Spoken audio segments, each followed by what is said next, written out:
Our Star Foundation does a variety of things, but primarily we are known for the work that we do in Nepal, and that is to lift women because they are the most neglected of the country. Some of what we do is educating the women primarily, not excluding the boys because we want them educated, and I'll give you a little quote. Educate a boy and you have an educated man, which is very important. Educate a female and you have an educated woman who will educate all of her children, as opposed to the traditional style that goes on at this time. And it also, by having an educated woman, giving her something that she can do productively in her own rural village, we're not talking city, rural, that stops a phenomenon that is going on, which is called vanishing villages, which takes place in all third world countries because everybody is going to go where they can get paid the highest. Unfortunately, they live in squalor, and the women have less to do than when they lived at the villages because their men are busy at work and they can't afford bigger houses to live in. I don't recall my schooling preparing me for much of anything in truth.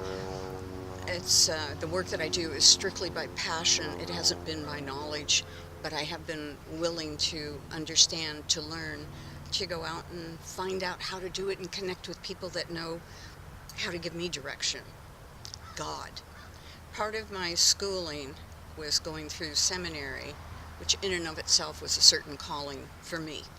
But the part of schooling that probably helped me would be, more caring and compassion being brought up and authenticating who it is I am anyway, because I do care and I am compassionate. I think everything leads us to everything that we have become. But specifically speaking, on a financial level, on a knowledge level of how to run a foundation, absolutely not. I believe that's all about marketing, and I'm still learning on how to do marketing. So spreading the awareness is, I have been stellar in staying on it regardless of how little I know, so that I can expand into knowing more. And the help of Laguna, the newspapers, people like yourself interviewing me, it gets placed on my website, it gets sent out on Twitter. So that's how we get known.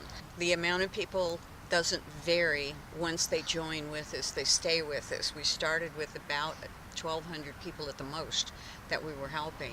At the time of the earthquakes, I figured out how many people we were working with by that time. We have roughly 51 villages. 11 of them are not technical villages, but places where women gather so that they can apply what it is that we offer them by having the opportunity to get some kind of education, training, or goats. So that would be around 44,000 people. And the part that I love is seeing the difference that absolutely has taken place with the women that are in the villages. I'm astounded with having met these women when I began in 2003, where they had no voice. And when I say no voice, they literally didn't even speak in their homes. They just did what they were to do like a slave. And I'm not joking.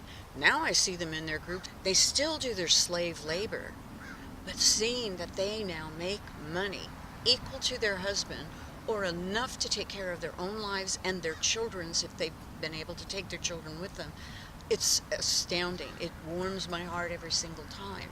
And again, I want to repeat, it isn't that I don't appreciate the men. I just know that the women get nothing. It's a 33-hour flight depending on how the connections are. And within 18 hours, I'm on the back of a motorcycle traveling across the country to get to the different villages and to seek the time with the women and the villagers, the elders of the villagers, to find out what they need. We do not make money. The money that we do bring in goes to our projects. My biggest expense comes out of our funds that come in would be stamps and some fuel. That's about it.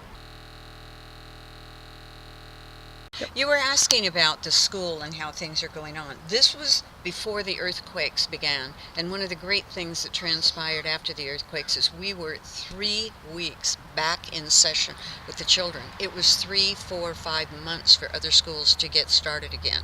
We knew that it would help the children.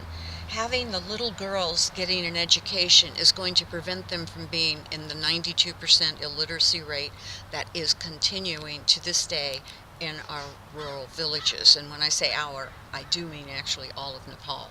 Women are the ones who have received the least help, particularly in rural villages.